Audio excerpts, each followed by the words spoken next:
क्या आपको पता है कि बच्चों को दी जाने वाली सबसे आम दवा पैरासीटामोल की गलत डोज बच्चे के लीवर को डैमेज कर सकती है? अक्सर हम क्या करते हैं, पुरानी बची हुई बोतल उठाया और अंदाजे से पिला दिया। ये बहुत ही नुकसानदायक हो सकता है बच्चों के लिए। आज की इस वीडियो में हम जानेंगे पैरासीटामोल की सही डोज बच्चों को कैसे दी जाए और यह दवा कब दी जाती है, किन बच्चों को ड्रॉप्स देनी चाहिए और किनको सिरप। यह दवा कैसे काम करती है, पैरासीटामोल देने पर बच्चे में क्या साइड इफेक्ट हो सकते हैं और ये मार्केट में किन नामों से मिल जाती है। तो चलिए शुरू करते हैं।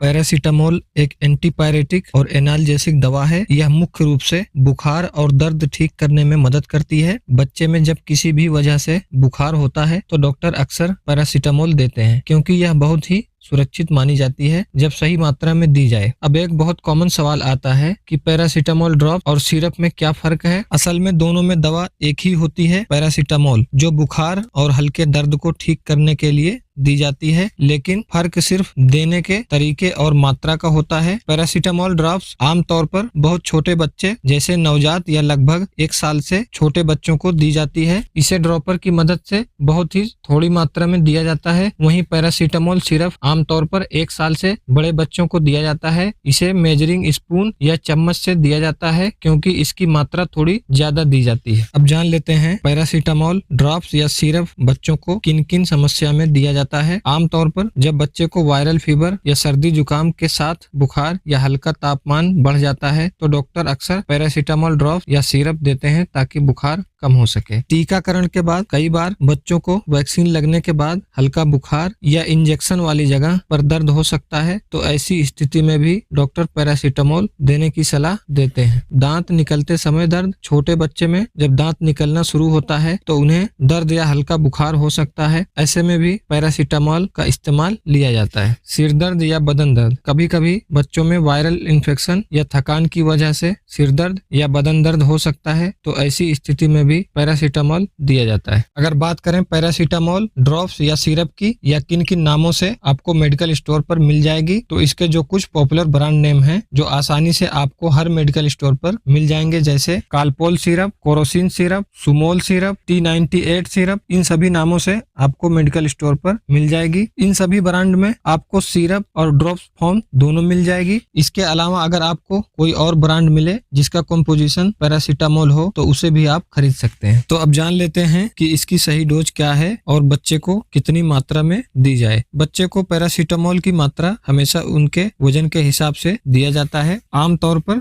10 mg से लगाकर 15 mg पर kg बॉडी वेट के हिसाब से दिया जाता है। जैसे अगर कोई बच्चा 5 किलो का है तो उसे 15 mg पर kg के हिसाब से बच्चे को कुल 75 mg पैरासीटामोल दवा देनी चाहिए। सबसे पहले बात करते हैं ड्रॉप्स की। एक ड्रॉपर में कितना mg होता है, तो आमतौर पर जैसे सुमोल या कालपोल में 1 ml में 100 mg पैरासीटामोल होता है। जैसे कोई बच्चा 5 किलो का है तो 5 × 15 = 75 mg यानी 0.75 ml, लगभग 3/4 यानी 1 ml से थोड़ा कम दवा दी जा सकती है। और अगर बात करें पैरासीटामोल सिरप की तो ये 2 अलग अलग स्ट्रेंथ में आती है, 120 mg पर 5 ml और 250 mg पर 5 ml। जैसे अगर कोई बच्चा 12 किलो का है तो उसे 180 mg दवा दी जा सकती है। जैसे 12 × 15 = 180 mg। और अगर ml में देखें तो अगर 120 mg